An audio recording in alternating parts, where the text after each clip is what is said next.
Hey guys, this is Rockman Rocks from BackStage360. I'm backstage here tonight at the Coach House in San Juan Capistrano with Mr. Robby Lochner, lead guitar player extraordinaire and songwriter for Jack Russell's Great White. We're excited to be here interviewing these guys tonight. Thrilled to be talking to Robby about the new album, which we're going to get into right now. So, Robby, tell Yes. me, he saw it coming. Yeah. You saw it coming. Yeah, The album or the track? all of it. Let's Okay. talk about it. Ask me some questions. Well, I guess obviously the album is just so eclectic. It's so different from anything that Jack's ever done before. I assume that you had a big part in the writing process and the influence on that. Yeah, I mean, we wrote the whole thing together. It was both of us, and it was, there were other songs. His memory of it is a little bit foggy on it, but there were songs we dumped. I've heard him say, "No, we kept every song we did." It's like, "No, we've dumped a few." There was a few. There was a song that sounded like "Blame It on the Night," and I was going, "That sounds like "Blame It on the Night." Let's just keep everything different because why have the same song more than once on the album? It's kind of like my same thought. Why rewrite old Great White music? We could do it. We could go in and be influenced by all their biggest songs and write similar stuff. But my thought is, if you want to hear something like Rock Me or like Red Light or like Save All Your Love, go listen to that. Let's give you something new. Let's go for new territory. Let's get some growth. We're trying to really push Jack to grow, and I think in my opinion, I feel like he's definitely grown, and I think he feels like he's grown because the songwriting stretching, and you know, Right. it's yeah, Yeah, this album is so different from anything that Jack's ever done, which was a real surprise for me. Uh, I I had the album sent to us back in January, right at your drop date, and I mean I've listened to it. I don't know, 100 times, nice. maybe more. Okay, I have some definite favorites. that's awesome, which I Y- love hearing. Yeah, I mean, "Crazy" is a hell of a song. That's Um, my number two. I love yeah, Crazy. "Love Don't Live Here," Okay, "Spy versus Spy." Um, just on and on and on. And then you throw in an acapella song at yeah. the end of the album. Where the hell did that come from? That one really was. It's something I'd always wanted to do, and I thought, man, this might be great to do it. And I was hitting Jack up to do it, and I had an idea, and I played it to him. I go, listen, it can be done. Check this out, and I put together like a verse and a chorus, and and and just played it to him. I said, come in the studio, listen. He goes, oh, this can be done. Let's work on it. So we kind of hashed out some stuff, and I went in and I played an acoustic guitar, and I just had him sing a lead vocal, and I actually had him sing it like, I don't know, I want to say like 8 times, and every time he sang it different, and then some of them were like a minute, minute and a half longer, and I was just like, okay, not working. But I went through and it's called comping, and I comped his vocals. I took all the best lines that I felt were the best and stuff that had emotion and had things that moved me, and then just had it edit right down at that end, right where it was. I mean, just the way it was. And I'm like, okay, this is cool. And then I went and I didn't play anything to him after that. I was just like, kind of got the stuff done. So I went and I had Dickie come in. And I said, Dickie, I want you to do a beatbox. And he goes, oh yeah, I'm learning how to beatbox now. And I go, that's great, come on in. So he did, the drum beat, which is his, I forget what the groove is right now. He did Yeah. that. And I was going, okay, that's cool. And I go, now let's go through and let's pick a couple choice lines. And we went through and I had him harmonize just little things here and there, just a couple little spots with him doing some higher harmonies, and then sent him on his way. And then actually, I brought Dan in next, and I had Dan do all his bass parts. And it took him 2 days. He was definitely pretty nervous about doing it. And he got through the first day, and we got a good portion of it. There was a lot of stuff missing that wasn't working, pitch problems, timing problems, whatever. And he came in the next day, and he blasted through it and did an excellent job. I mean, I've seen reviews of people going, yeah, it's almost all voices. Let's go, no, it's all voices. Oh, there's light bass playing. There's no bass playing. Bass can't go like words. I mean, because I had him weaving in and out of words and then bass lines. Right. So he'd actually played bass lines to the track, so he knew what he wanted to do. Came in and then started singing them, and I go, okay, I want you to follow the word here. I want you to do this here, and just kind of produced it all the way out. And then when it was done, I was going, okay, this is cool. Now I got to go in and finish it. I tried to get Tony, and Tony's voice was like, oh, I can't sing, his voice is hurting. I go, okay, I'll do it, you know. And besides that, we had been on the road constantly, so we're home Monday, Tuesday, Wednesday, and I go in the studio, and the studio's in my house. So I was like, I got to do it. And then it took me, God, I can't even remember now, probably at least 15 hours to do it. Because then I went in and I would sing, I did the first verse, and then I did the chorus, and the verse and the chorus, each time separately, just that big chunk, and made sure, okay, that sounds good, it's in time, it's in key, and then went back and did the harmony. And it would just take me, you know, hours to figure it out. I was like, no, that didn't work. Oh, there's a note off, or this is off, or whatever's off. And just over and over, and just, you know. Yeah, well, when you're doing thirds and fifths, harmonies, you know, there's a lot of work. Yeah. People don't get and it's weaving in and out of all kinds of different things. So it was a lot to get it through, and really, I mean, it just took so long. I took all day long, got it done, and the only thing that wasn't done was the solo section, and I knew I wanted to sing a solo. And then so I went and I was like, okay, I had an idea in my head what I wanted to do, and the next day I went in and sang that solo, and then I was listening to it and going, I want a harmony to it. You know, if we ever do this live, it'd be great. You could do it like the old doo-wop or whatever, and me and Tony would walk up and sing the harmony and then come back, and then Jack goes out front, and it'd be cool. But, you know, to actually do this live, we know it's going to be a lot of work.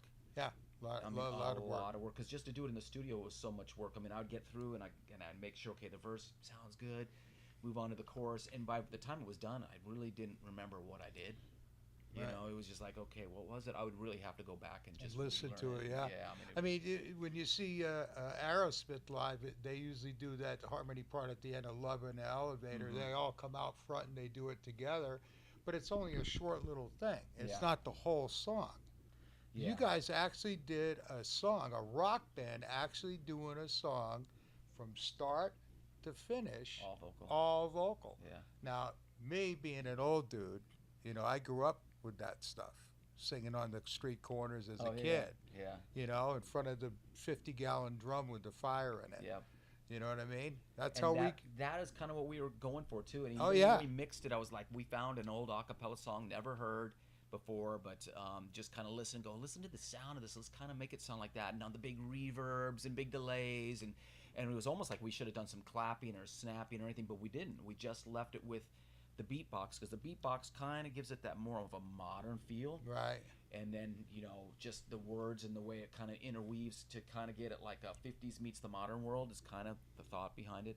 Mm-hmm. And when it was done, I was just like, wow, I can't believe I just did all that. I was like, oh, I don't know what I did. And then I invited Jack in. I actually got it on camera. I brought Jack into my studio, put the camera up, and I go, Jack, I want to play you some stuff. He said, oh, okay, cool. And I played him that, and he's like, whoa.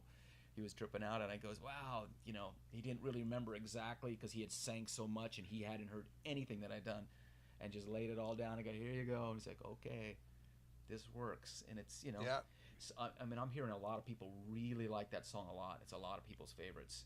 You know what?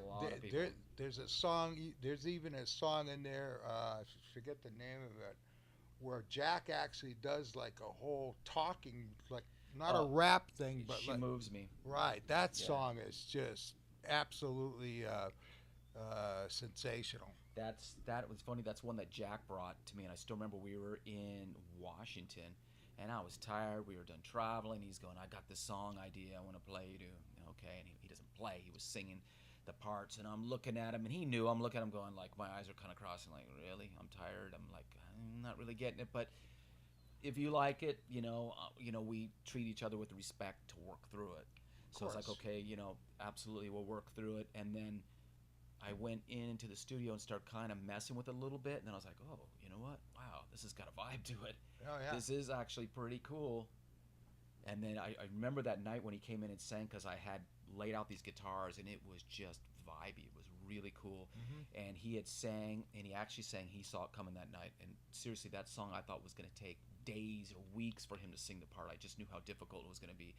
He rolled through it fast, and I was like, wow, you got it done. And he was like ready to go home. I go, no, let's sing some more. So I go, let's do She Moves Me. I've got these templates. Let's go. Let's listen to it. And it just vibing. He sang it one time, and I was going, oh, man, it was just like really cool. And I was going, okay, we're going to come back, and I want to clean some stuff up. And I screwed up, and I deleted all my files. Oh, my God. I was so upset. I was pissed. I was so pissed off. And I was like, leave the room.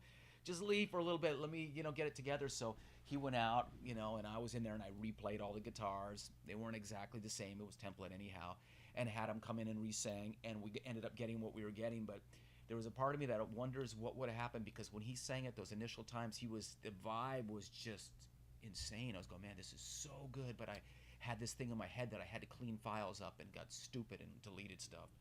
Well, you remember the first time we interviewed you guys at Ramona Main Stage? That's about a year ago.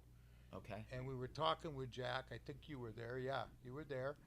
And he was talking about a song that he was working on with Heather. That was Blame It on the Night then. Okay. Because those songs were all done, like He Saw It Coming, She Moves Me, the acapella one. There was another one in there. Were all done in June when the deadline was put on us. All of a sudden we start cranking stuff out. Blame It on the Night was something that he had the idea and brought it in. It was one of his brainchilds. And he was working the lyrics with Heather. Right. And then he came in and with me, and then musically I did, what I did to it, and wrote the solo section and the center section, and and kind of helped with the lyrics and kind of did some editing and shortened it down because it was a lot longer. And I was like, this is too long, it's too much, right. Let's keep the attention span where it should be. And a lot of people like that one a lot. It's turned out to be, I've heard every track I've heard somebody say is their favorite. Every single one has been somebody's favorite, which is really cool to me. That's how eclectic it is. Oh, yeah, I love the album. All the songs. Obviously I have some favorites that I'll bring up, I'll punch up, because I really like them. The one you did the video on. Sign of the Times. Yeah. Yeah. Great rock and roll song. Oh, yeah, cool. It's a great song. That one is Tony, me, and Jack. They had that beginning part, but it was different lyrics, and then Jack had brought it in, and I was going, oh, this is pretty cool.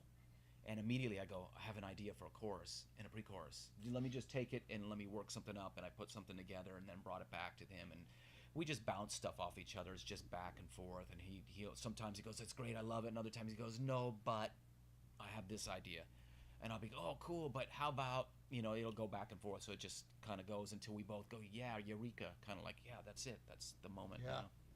Now tonight, when you guys play, are you going to be doing some of the new stuff? We're going to do Sign of the Times and My Addiction. We were supposed Another great song. Oh, cool. And we were supposed to do She Moves Me. We haven't played it for a while, and Dan didn't make it to the sound check, so we didn't get to review it, so we thought, we better not, I don't know, maybe we can review it in the back room, maybe we can pull it off. Of course you can. You guys are pros. Well, okay. So maybe we throw it in there. Maybe that's possible. It'd be cool to play that one. Well, I got to tell you, man, this is a thrill for us to be able to talk to you, before you guys go on stage and talk about this great new album, which we're huge fans of. I hope the people out there that haven't heard this album get their act together, because this is one of the best albums that I've heard this year. I'm super excited to be here representing BackStage360. Robby, thanks so much for your time. Thank you, appreciate it. Anytime you guys want to give Backstage a shot at talking with you guys about what you got going on, let us know. Absolutely, all right? That's great. Anything you want to say to your fans? Buy the new record, check it out. It's worth seeing. Not everybody's gonna like it. We know that. It's just the way it is. But a lot of people like it. I know there's a lot of people who will like it. If you give it an honest chance, you'll probably go, "There's something on here I like." There's a lot of good music. I like it. I like it a lot, and I'm pretty picky about what I listen to. And I really like He Saw It Coming, my favorite track. That track I can just listen to over and over, and I'm just like, wow.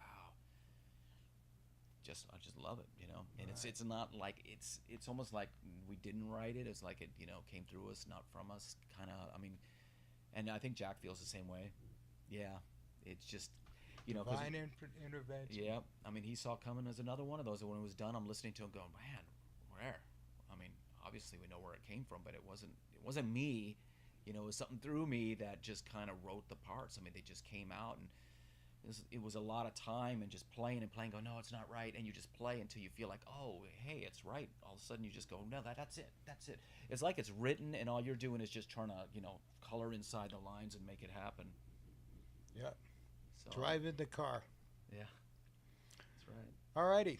Cool. Listen, you heard it here, guys. This is Rockman Rocks from BackStage360. I hope you enjoyed this interview. Stay tuned. We're going to be doing some other interviews later this evening. This is Rockman Rocks signing off.